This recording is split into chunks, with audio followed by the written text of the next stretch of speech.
Македонските компании добро да се подготват за да бидат конкурентни на НАТО тендерите со влезот на државата во Алијансата.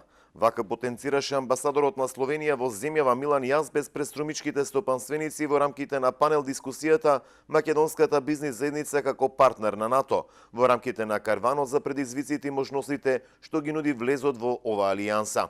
И до неке препознатливости, поготово државама где великим де наши држави су познате или не су познате.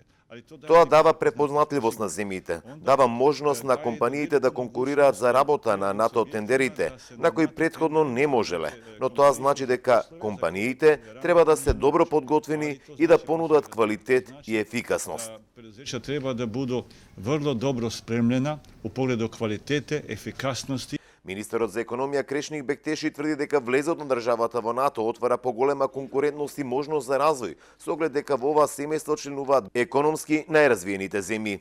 Голем број на нашите компании се подготвени веќе, но ние нема да седеме со вкрстени раце. Ние како држава во континуитет преземаме мерки за да им го леснеме работењето на нашите компании, а со тоа тие секако да конкурираат и со компании од поголеми развиени држави. Имајте во предвид дека речиси најразвиените држави членуваат во НАТО, а јас сум убеден дека преку овие мерки кои ги создадавме заеднички со стопанските комори и со бизнис заедницата, тие секако дека ќе бидат конкурентни на тој пазар.